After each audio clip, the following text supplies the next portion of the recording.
നമസ്കാരം, രുചികട ലോകത്തിലേക്ക് എല്ലാവർക്കും ഒരിക്കൽ കൂടെ സ്വാഗതം. അപ്പോൾ ഇന്ന് നമ്മളൊരു അവൽ മിക്സ്ചറുമായിട്ടാണ് വന്നിരിക്കുന്നത്. സാധാരണ നമ്മൾ മിക്സ്ചറൊക്കെ ഉണ്ടാക്കുന്ന സമയത്ത് ഇപ്പോൾ കടല മാവൊക്കെ വെച്ചിട്ട് ഉണ്ടാക്കുന്ന സമയത്താണെങ്കിൽ അത് ഡീപ് ഫ്രൈ ഒക്കെ ചെയ്തിട്ടല്ലേ ഉണ്ടാക്കാറ്. ഇത് അധികം ഓയിലൊന്നും ഉപയോഗിക്കാതെ എന്നാൽ നമുക്ക് ഹെൽത്തിന് പറ്റിയ ഡ്രൈ ഫ്രൂട്ട്സ് ഒക്കെ ഉപയോഗിച്ച് ഉണ്ടാക്കുന്ന ഒരു മിക്സ്ചറാണ്. അപ്പോൾ എളുപ്പം ഉണ്ടാക്കി കഴിയുകയും ചെയ്യും കേട്ടോ. അപ്പോൾ നല്ല ടേസ്റ്റാണ്. അപ്പോൾ നമുക്ക് നോക്കാം ഇതിനായിട്ട് എന്തൊക്കെ ഇൻഗ്രീഡിയൻസ് ആണ് വേണ്ടത്, അതുപോലെ ഈ അവൽ മിക്സ്ചർ എങ്ങനെയാണ് ഉണ്ടാക്കുന്നത്.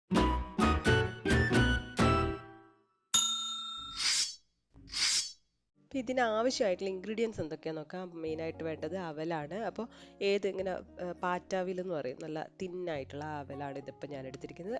അല്ലാതെ വേണമെങ്കിൽ അല്ലാതെ എടുക്കാം. അപ്പോൾ അത് 2 കപ്പ് എടുത്തിട്ടുണ്ട്. പിന്നെ നമ്മൾ അണ്ടിപ്പരിപ്പ് എടുത്തിട്ടുണ്ട്. അണ്ടിപ്പരിപ്പ് ഒരു 1/4 കപ്പ് അത്രത്തോളം നമുക്ക് ആവശ്യമുള്ളത്.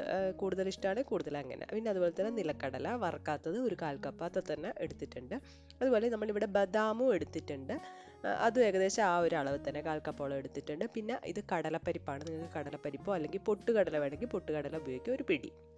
പിന്നെ അതുപോലെ തന്നെ റേസിൻസ്, ഉണക്കമുന്തിരി എടുത്തിട്ടുണ്ട്.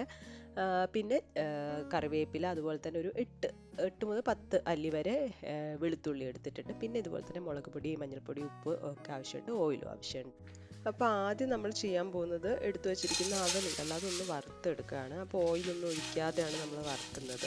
ഒരു പാൻ വെച്ച് ചൂടായിട്ട് ലോ ഫ്ലെയിമിലിട്ട് വറുക്കുകയാണ്. വറുത്ത് എത്രത്തോളം വറുത്ത് വരണം എന്നുള്ളത് നോക്കാൻ വേണ്ടിയിട്ട് ഒന്ന് ചൂടായി വരുന്ന സമയത്ത് ഒന്ന് പൊടിച്ച് നോക്കുക. അപ്പോൾ ഇങ്ങനെ പൊടിഞ്ഞ് വരുന്നുണ്ടെങ്കിൽ അതാണ് കറക്റ്റ് പാകം. അപ്പോൾ അത് മാറ്റി വെച്ചതിന് ശേഷം നമുക്ക് പാനിലേക്ക് കുറച്ച് ഓയിൽ ഒഴിച്ചു കൊടുക്കാം. ഞാനിവിടെ വെളിച്ചെണ്ണ തന്നെയാണ് ഉപയോഗിക്കുന്നത്. എന്നിട്ട് ഇതിലേക്ക് കടലയുണ്ടല്ലോ, കടല ഒന്ന് വറുത്തെടുക്കുകയാണ് ചെയ്യുന്നത്. അപ്പോൾ അതൊന്ന് വറുത്ത് വരുന്ന സമയത്ത് നമുക്കതിലേക്ക് ബദാമും കൂടെ ഇട്ട് കൊടുക്കാം. ബദാം കുറച്ച് സമയം മാത്രം വറുത്താൽ മതി. ഇനി നമ്മൾ ഇതിലേക്ക് ഇട്ട് കൊടുക്കുന്നത് ചനാദാലാണ്. ചനാദാൽ വറുത്ത് വരുമ്പോൾ കുറച്ചൊന്ന് ഹാർഡായിട്ട് വരും. അപ്പോൾ പീനട്ടാണെങ്കിൽ പീനട്ട് ഇട്ട് കൊടുത്താൽ മതി. ഇതിൻ്റെ കൂടെ നമ്മൾ വെളുത്തുള്ളി കൂടെ ഇട്ട് കൊടുക്കുന്നുണ്ട്. അതിനുശേഷം നമ്മൾ നട്ട്സും അതുപോലെ തന്നെ കറിവേപ്പിലയും കൂടെ ഇട്ട് ഒന്ന് ജസ്റ്റ് ഒന്ന് ഇതാക്കി അതിനുശേഷം റൈസിൻസും കൂടെ ഉണക്കമുന്തിരിയും കൂടെ ഇട്ട് വറുത്തെടുക്കാം. ഇനി ഇതിലേക്ക് നമ്മൾ വറുത്ത് വെച്ച അവൽ കൂടെ ഇട്ട് അതിലേക്ക് ആവശ്യത്തിന് ഉപ്പും അതുപോലെ തന്നെ ഒരു 1/4 ടീസ്പൂൺ മഞ്ഞൾപ്പൊടിയും അതുപോലെ എരിവിന് വേണ്ടിയിട്ട് മുളക് പൊടി ഒരു 1/2 ടീസ്പൂൺ അത്രയും കൂടെ ചേർത്ത് ഒന്ന് മിക്സ് ചെയ്ത് കൊടുക്കാം. പിന്നെ ഇതിലേക്ക് കായപ്പൊടി കൂടെ ചേർക്കുന്നുണ്ട്, ഒരു പിഞ്ച് കായപ്പൊടി കൂടെ ചേർത്ത് നല്ലപോലെ മിക്സ് ചെയ്ത് കൊടുത്തിട്ടുണ്ടെങ്കിൽ നമ്മുടെ പോഹ അല്ലെങ്കിൽ അവൽ കൊണ്ടുള്ള മിക്സ്ചർ റെഡിയായി. അങ്ങനെ അവൽ മിക്സ്ചർ റെഡിയായി. ഇത് ചൂട് തണിഞ്ഞതിന് ശേഷം ഒരു ടൈറ്റ് ആയിട്ടുള്ള കണ്ടെയ്നറിലേക്ക് മാറ്റിയാൽ മതി. എത്ര ദിവസം വേണമെങ്കിലും ഉപയോഗിക്കാം. എല്ലാവരും ട്രൈ ചെയ്ത് നോക്കുക. ട്രൈ ചെയ്ത് നോക്കി നിങ്ങളുടെ ഫീഡ്ബാക്ക് ഒക്കെ അറിയിക്കുക. പുതിയൊരു വീഡിയോ കാണാം. അതുവരെ ബൈ.